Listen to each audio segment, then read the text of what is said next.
dreamt about many gold miners working together to get gold out of the ground. They brought out a large sluice box that was circular and were preparing to lay it down. Then, I saw a circular clock face appear before the midday sun. The clock face had no hands, but instead had drill holes to determine where the hands were.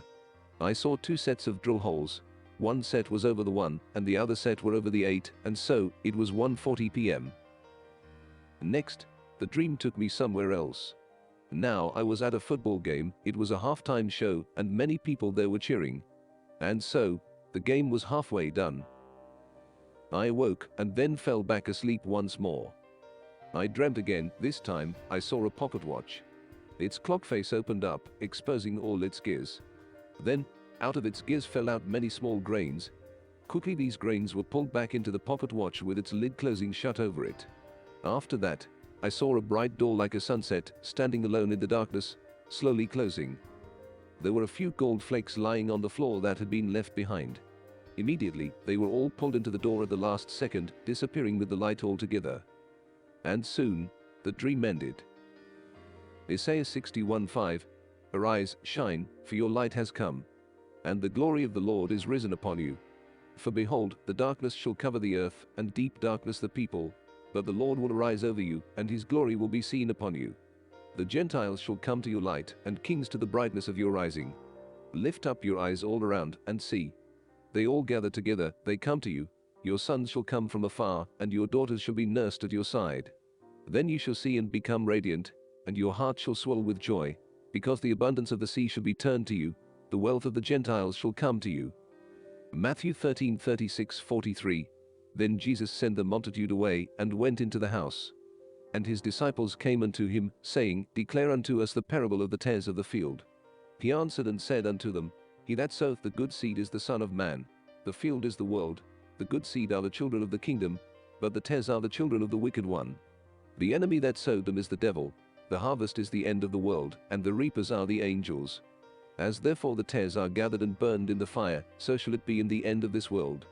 The Son of Man shall send forth his angels, and they shall gather out of his kingdom all things that offend, and them which do iniquity, and shall cast them into a furnace of fire. There shall be wailing and gnashing of teeth. Then shall the righteous shine forth as the sun in the kingdom of their Father. Who hath ears to hear, let him hear. Matthew 13:47-50. Again, the kingdom of heaven is like unto a net that was cast into the sea, and gathered of every kind. Which, when it was full, they drew to shore, and sat down, and gathered the good into vessels, but cast the bad away. So shall it be at the end of the world. The angels shall come forth, and sever the wicked from among the just, and shall cast them into the furnace of fire. There shall be wailing and gnashing of teeth. Revelation 14:13-20. And I heard a voice from heaven saying unto me, Write, Blessed are the dead which die in the Lord from henceforth. Yea, saith the Spirit, that they may rest from their labors, and their works do follow them. And I looked, and behold a white cloud, and upon the cloud one sat like unto the Son of Man, having on his head a golden crown, and in his hand a sharp sickle. And another angel came out of the temple, crying with a loud voice to him that sat on the cloud, Thrust in thy sickle, and reap, for the time is come for thee to reap, for the harvest of the earth is ripe.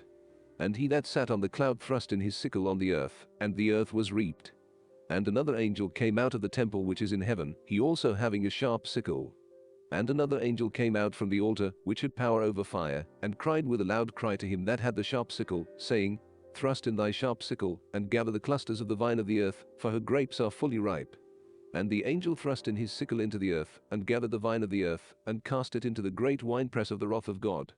And the winepress was trodden without the city, and blood came out of the winepress, even unto the horse bridles, by the space of 1,600 furlongs. Revelation 22:17. And the Spirit and the bride say, Come. And let him that heareth say, Come. And let him that is athirst come. And whosoever will, let him take the water of life freely. John 7:37-38. In the last day, that great day of the feast, Jesus stood and cried, saying, If any man thirst, let him come unto me, and drink.